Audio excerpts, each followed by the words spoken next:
Ուզում եմ կարդալ առաջի Կորինթացիս 10-րդ գլխի 16-րդ խոսքից մինչև 22-ը։ Օրհնության գավաթը, որ մենք կօրհնենք, չէ որ Քրիստոսի արյան հաղորդությունն է։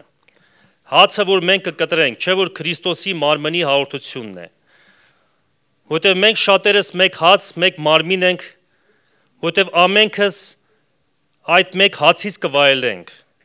Նայեցեք մարմնավոր Իսրայելին, չէ որ զոհվածներ ու տողները նրանց սեղանին հաղորդակից կլինեն։ Ուրեմն ինչ անեմ, ինչ ասեմ, կուրքը բան է, կամ կուրքի զոհվածները բան են, բայց այս կասեմ, թե այս բաները, որոնք հեթանոսները զոհ կանեն, դևերուն կանեն, եւ ոչ թե Աստծուն, եւ չեմ ուզում, որ դուք դևերուն հաղորդակից լինեք, եւ չեք կարող խմել Տիրոջ գավաթը եւ դևերի գավաթը, եւ չեք կարող վայելել Տիրոջ սեղանից եւ դևերի սեղանից։ Նախանձի գրգռենք Տերը, միթե մենք նրանից զորավոր ենք։ Այս խոսքերի մասին դուք շատ պատգամներ եք լսել, շատ անգամ միգուցե կարդացել եք, բայց թույլ տվեք եւս մեկ անգամ մի քանի կարևոր ճշմարտությունների վրա այս հատվածների մեջ կանգ առնենք, այս հատվածի մեջ կանգ առնենք։ Նախ մի փոքր որպես նախաբան ասեմ, այն ինչ որ մենք մեր առջև տեսնում ենք, այս սեղանը, որ դրված է, սա նորություն չի։ Սա նոր կտակարանյան ինչ-որ մի բան չի։ Սուրբ գրքում ծննդոց գրքից սկսած մինչև մեր օրերը, մինչև գրքի կամ վերջը, մենք տեսնում ենք, որ այս սեղանը միշտ եղել է։ Մենք ես տեսնում ենք այս սեղանը եղել է Աբրահամի ժամանակ, մի քանի բառ դրա մասին այսօր կխոսանք, որ երբ որ Աբրահամը հաղթանակով վերադարձավ, Մելքիսեդեկ թագավորը, որ Քրիստոսի խորհրդապատկերն էր, իր ձեռքին գինի եւ հաց վերցրեց եւ մոտեցավ Աբրահամին։ Մենք տեսնում ենք այս սեղանը խորանի մեջ, հետո տեսնում ենք տաճարի մեջ, որ երբ որ քահանաները մտնում էին խորանի մեջ, մենք տեսնում ենք, որ այնտեղ սեղան կար, որի վրա առաջավորության հարցեր կար դրված, եւ քահանայի ձեռքն էլ արյուն կար, որով ինքը պետք է մտնե սրբության սրբոց։ Ուղղակի այս ժամանակ նրանք ապագայի ակնկալիք ունեին։ Միգուցե լավ չհասկանալով։ Այսօր մեզ համար արդեն սա որպես հիշողություն է։ Այսինքն, երբ որ մենք նայում ենք, մենք ինչ-որ բան ենք հիշում։ Սուրբ գրքի մեջ հստակ գրված է, մենք հիշում ենք կամ պետք է հիշենք Քրիստոսի արած գործը, նրա զոհաբերությունը։ Մեզ համար խաչը պետք է կենթանանա, նորից արժևորվի մեր անձերի մեջ։ Եվ այս հատվածը, երբ որ ուսումնասիրում ենք, տեսնում ենք, որ միշտ մարդու կյանքի մեջ բոլոր ժամանակաշրջանում եղել է երկու սեղան։ Այսօր իմ պատգամի վերնագիրը դրել եմ երկու սեղան, կամ եթե ուրիշ բառերով ասենք, երկու գավաթ, որտեղ խոսում է երկու սեղանի մասին, խոսում է երկու գավաթի մասին։ Եվ բոլորիս կյանքի մեջ այդպես է։ Կամ մի սեղանից ես օգտվում, որտեղ հեղինակը կամ սեղան գցողը Աստված է, կամ մի ուրիշ սեղանից պետք է օգտվես, որի հեղինակը ուրիշ է։ Եթե մի բառով ասենք աշխարհի սեղանը, դե այս տվյալ կոնտեքստի մեջ, այս համարի մեջ ասում է դևերի սեղանից։ Այսօր մենք երբ որ խոսում ենք դևերի մասին, միգուցե ուղիղ մեր շուրջը դև չտեսնենք, բայց այն ինչ որ աշխարհը մեզ առաջարկում է, մենք ենթադրում ենք, հասկանում ենք, որ դա դևի ազդեցությամբ է։ Այսինքն աշխարհը ինչ որ ունի մեզ առաջարկելու, չի կարող Աստծուց լինել։ Դա սատանայից է։ Կարճ ասած, մեր առջև միշտ էս երկու սեղանը կա դրված, կամ երկու գավաթ կա դրված մեր առջև, կամ Աստծո ձեռքից եկած գավաթը, որ մենք պետք է վեսնենք եւ խմենք եւ կյանք ունենանք, կամ էլ աշխարհն է մեզ գավաթ առաջարկում։ Եթե ես չապաշխարեի, կամ ձեզանից շատեր եթե չապաշխարեին, եւ իրանց ձեռքի մեջ գավաթ լիներ, միգուցե այդ գավաթը լցված լիներ օղիով, չգիտեմ, գինիով, աշխարհի գավաթը դա լիներ։ Իրանց բերանի մեջ ծխախոտ լիներ։ Ես սրանք բաներ եմ ասում, որ ավելի հասկանալի լինեն, սա շատ փոքր բաներ եմ ասում։ Իրանց սիրտը շատ ուրիշ բաներով լցված կլիներ, որտեղ մեր սիրտը եւս ինչ որ առումով գավաթ է, որը իր մեջ բաներ է պարունակում։ Բայց շնորհակալ ենք Աստծուց, որ Աստված իր ձեռքը մեկնեց եւ մեզ մի գավաթ առաջարկեց, որի մեջ գտնվում է մեր կյանքը եւ մեր փրկությունը։ Երբ որ մենք նրա հետ հաղորդ ենք, նրա աստվածային ողորմությունը եւ բարերարությունը միշտ կլինեն մեր կյանքի մեջ։ Այսինքն այդ սեղանից մենք ինչ-որ բան ենք վերցնում, որ փոխվում է մեր կյանքը։ Երբ որ մենք օգտվում ենք այդ սեղանից, մեր կյանքը սկսում է վերափոխվել։ Մենք սկսում ենք հաղորդ լինել աստվածային բարիքներին, աստվածային շնորհներին, նրա ողորմությանն ենք սկսում հաղորդ լինել, եւ լավ է մենք այդ սեղանի մասնակից լինենք։ Եվ ինչ է անում սեղանը, ինչի համար է սեղանը ընդհանրապես։ Սովորաբար սեղանը, երբ որ մենք տեսնում ենք լիքը սեղան, առաջի բանը, որ մենք մեր մտքով ասում ենք, սա է, որ մենք պետք է կիրակուր ստանանք այդտեղից։ Իսկ եթե դու մոտենում ես սեղանին, երբ որ ես տուն ասում եմ ամալիա շտապում եմ սեղանը գցի, նկատի ունեմ մի բան դիր, որ շուտ ուտենք։ Եվ լավ է, որ սեղանի վրա բան ալնում։ Տխուր է, չէ՞ որ մասոված ալնում, գալիս է, բան չկա, որ սեղանի վրա դնի։ Աստծո սեղանը միշտ լիքն է, սա հիշեք։ Երբեք Աստծո սեղանը դատարկ չէր լինում։ Երբ որ նայում ենք 5 կտակարանի մեջ, դարեր շարունակ պաշտամունքը, երբ որ լինում էր խորանի մեջ, տաճարի մեջ, միշտ հացը թարմ էր սեղանի վրա։ Ամեն նոր քահանաները պետք է հացը փոխեին։ Կամ չգիտեմ, մի քանի օր մի անգամ պետք է փոխեին, որպեսզի ինքը չբորբոսներ։ Այսինքն միշտ հարմություն պետք է լիներ սեղանի վրա։ Մենք ինչքան մոտենում ենք Աստծո սեղանին, հավատացեք, այնտեղ բորբոսած բան մեզ չի հանդիպելու։ Այնտեղ օտար բան, որ մեզ վնասի, որ մեզ թունավորի, այնտեղ չի լինելու։ Աստծո սեղանի վրա միշտ կյանք կա, միշտ առողջարար բաներ կա դրված։ Այսինքն սեղանը դրա համար է, որպեսզի մենք կերակրվենք։ Այսօր, երբ որ մենք եկել ենք այստեղ, Աստված մի նպատակ ունի մեզ համար։ Երբ որ մենք օգտվենք այս սեղանից, Աստված ուզում է հոգևորապես մեզ կերակրի, ուզում է մեզ լցնի, ուզում է մեզ զորացնի։ Այո, կա ֆիզիկական սեղան, սովորական հացը, որ մենք ուտում ենք մեր մարմնի համար, բայց կա նաև հոգևոր սեղան, որից կշտանում է մեր հոգին, որով սնվում է մեր հոգին։ Այս սեղանը մի մեծ առավելություն ունի, այս սեղանը, սեղանից երբ որ մենք մասնակցում ենք, մենք նաև բժշկվում ենք։ Մեր հոգին սկսում է նորոգվել։ Այս սեղանի պարունակությունը, երբ որ գալիս է մեր կյանքի մեջ, մեր հոգու մեջ, մեր անձի մեջ, մենք սկսում ենք վերափոխվել, մենք սկսում ենք ավելի նման լինել Աստծուն։ Որտեղ այս սեղանի միջոցով մենք հաղորդ ենք լինում ուղիղ Աստծո հետ։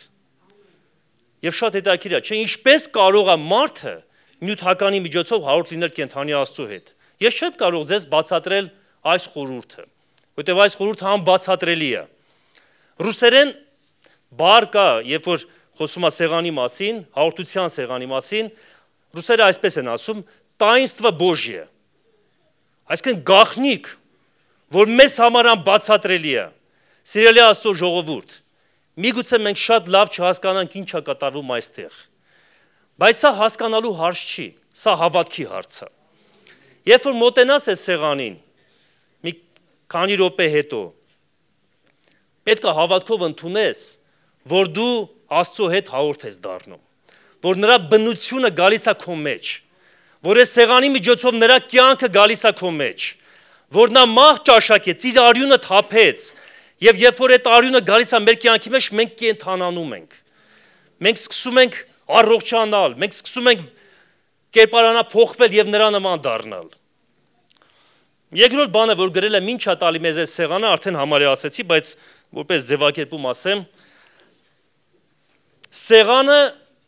երբ որ տեսնում ես սեղան, կամ գնում ես միտեղ քո առջև սեղան ա լինում դրված, դա նշանակում է, որ ինչ որ մեկ ուզում է քեզ պատիվ տա։ Եղել է շատ անգամ ես ինչ որ տեղ եմ գնացել կամ ինձ հրավիրել եմ եւ իմ առջև սեղան են դրել։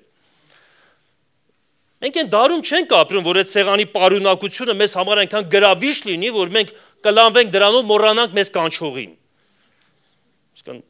Այսօր հաց ուտելը տես մեծ բան չի իրանից ներկայացնում,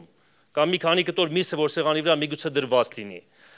Մեզ համար ավելի գրավիչ, ավելի հետաքրքիր է տվյալ անձի հետ հաղորդակցությունը։ Օրինակ լինում է հաճախ մեր եկեղեցուն հովիվներ են գալի, քարոզում են,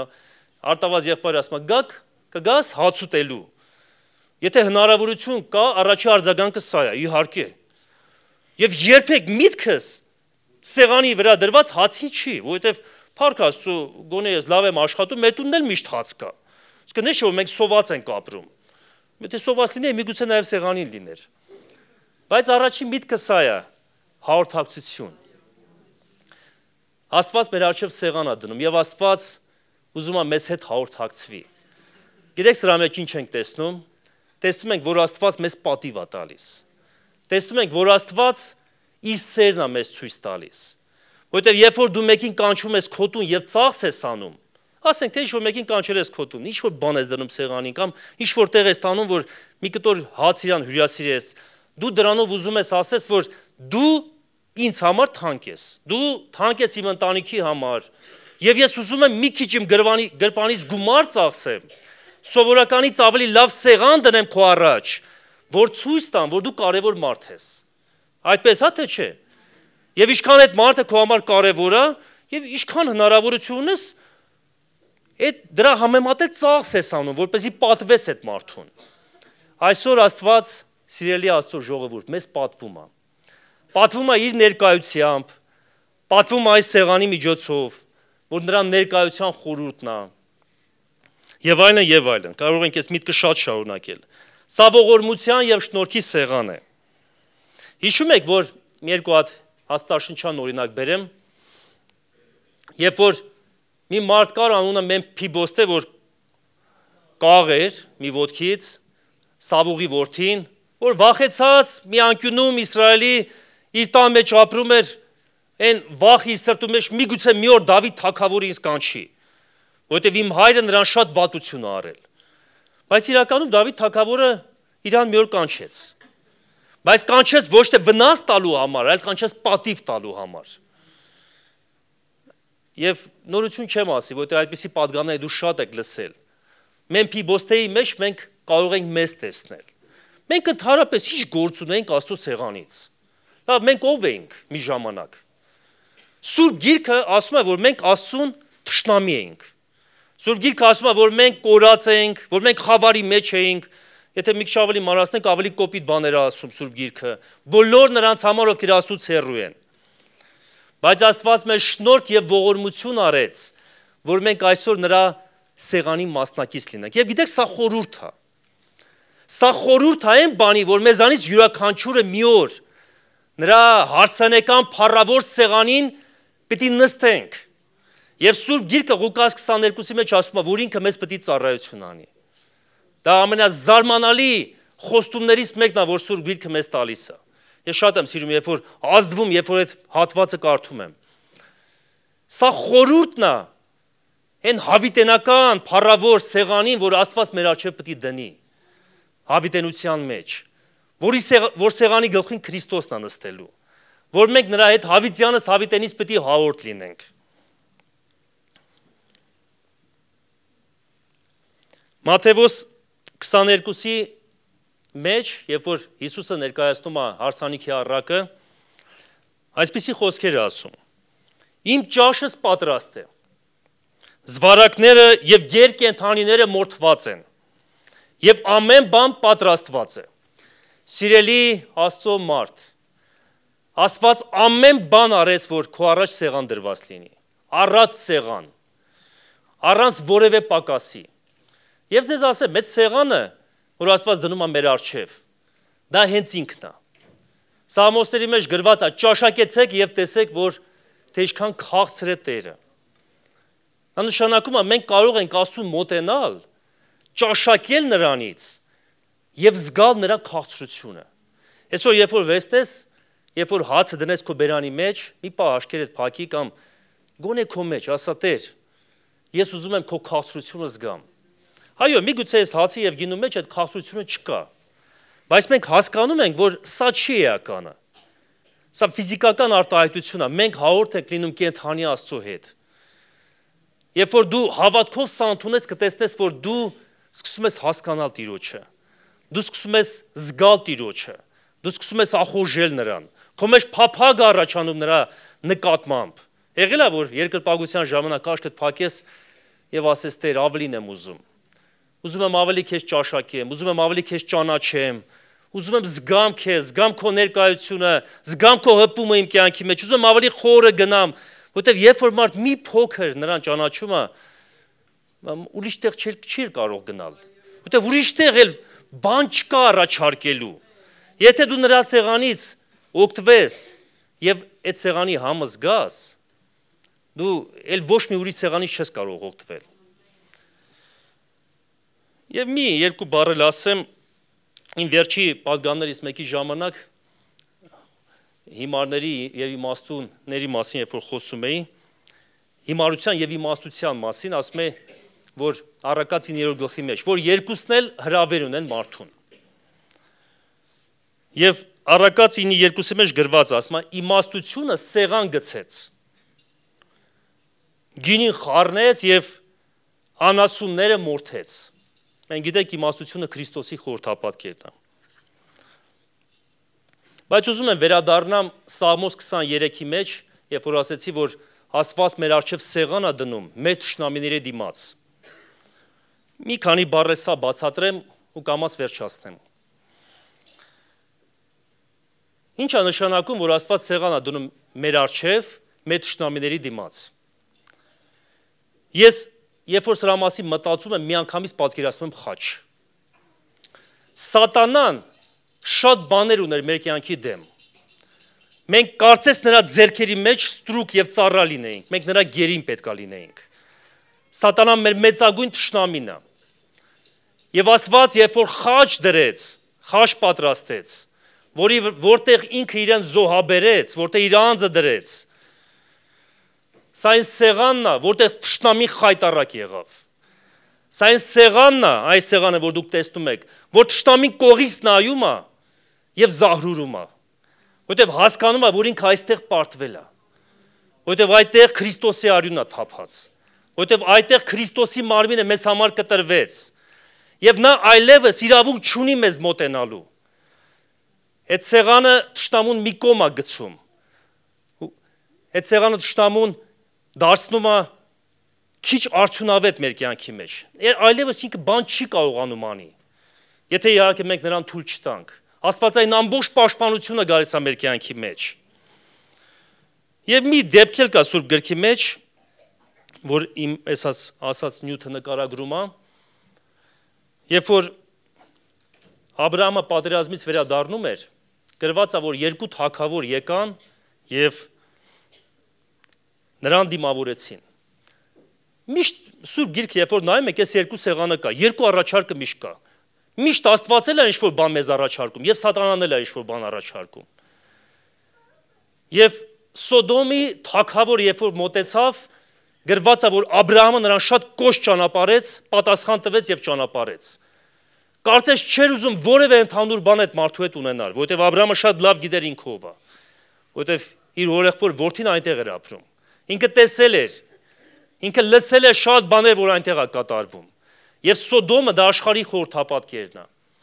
Բայց երբ որ մոտեցավ Մելքիսեդեքը, որ Քրիստոսի խորհրդապատկերն էր, գրված Աբրահամը նրա ձեռքից ընդունեց հացը եւ գինին։ Սիրելի Աստծո ժողովուրդ, մենք պետք է Աստծո ձեռքից կարողանանք ընդունենք։ Մենք պետք է կարողանանք Աստծո սեղանից օգտվենք։ Հայտնության մեջ գրված է, որ վերջի օրը Աստված մի գավաթ է ձեռքը վերցնելու, որը լցված է լինելու նրա բարկությամբ։ Բարկության սկավառակ է կոչվում։ Ես ձեզ ասեմ, եթե ինչ-որ մեկը իր կյանքի մեջ այդպես էլ այս գավաթից չփորձի, որը Քրիստոսի արյունն է, ինքը փորձելու է երկրորդ գավաթից։ Ուրիշ տարբերակ չի լինելու բարկության համար։ Դու կամ պետք է հաղորդ լինես այս սեղանի հետ, կամ մի օր պետք է խմես Աստծո բարկության գավաթը։ Եվ շնորհակալ ենք Աստծուց, որ այսօր Աստված մեզ համար շնորհք է արել, որ մենք մասնակից լինենք այս սեղանին։ Ոչ մի ուրիշ բանի հետ սա չփոխես։ Այլևս թող օտար սեղանները ձեզ համար դառնան, մնան այդպես էլ օտար։ Օտար բաժակները ձեզ համար մնան դարձյալ օտար։ Աշխատի քո բավարարումը, քո հագեցումը գտնես միայն նրա ներկայության մեջ։ Բերեք միասին աղոթք անենք։